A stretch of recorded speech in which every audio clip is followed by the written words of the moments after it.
Mr. President, delegates, and guests, it's a privilege to speak on behalf of Peace Train Canada.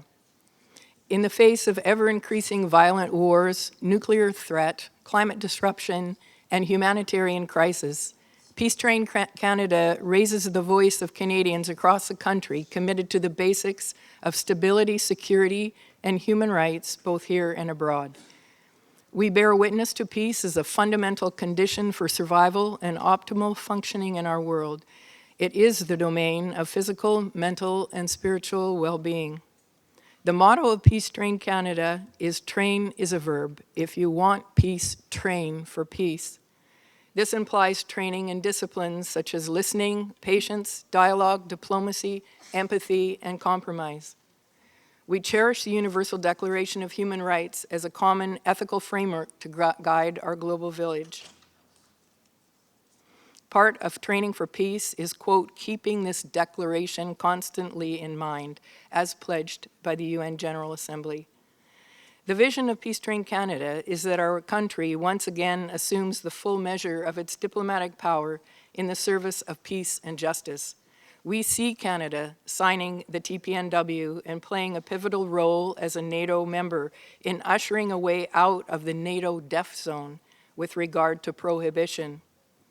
Mr. President, we ask that the states parties encourage Canada to sign and ratify the TPNW.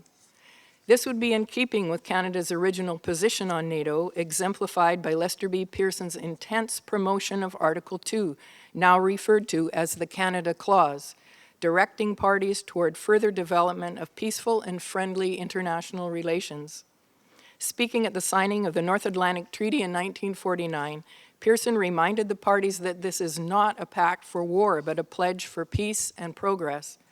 Clearly, we need to review our pledge and progress in light of NATO's current counter-directive to don a wartime mindset. Peace Train Canada represents the majority of Canadians polled who embrace the prohibition of nuclear weapons and want Canada to ratify the TPNW. One of the reasons we are here is because our government is not.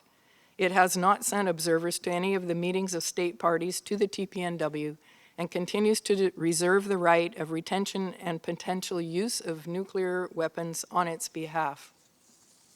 Meanwhile, our capacity for diplomacy, dialogue, and innovative approaches to conflict resolution is untapped. We must overcome the cognitive deficit required to compete in the nuclear arms race. We must commit our intelligence and ingenuity to preventing war in the first place by bringing clarity to the underlying causes and conditions of conflict while dispelling the fog of fear, mistrust, lies, and ignorance that seed war. The challenge of our time as individuals, as nations, and as a species is to recognize, respect, and behave in accordance with the interrelation and interdependence of all life. Disregard for the state of our living earth, personified as Gaia, has thrown her relatively stable state of dynamic equilibrium out of kilter into terminal tipping points.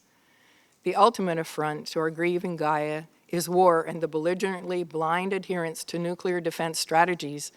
They represent a failure of leadership, an abdication of moral imperative, and responsibility to protect even the civilians of perpetrator states. Security through provocation of mutually assured destruction is terrorism. It is menticide, where health, right down to the helix of life, is bartered for power and supremacy. It is theft of our mental stability and our physical resources to care for each other and the polycrisis at hand. As Eisenhower said, the world in arms is not spending money alone. It's spending the sweat of its laborers, genius of its scientists, and hopes of its children.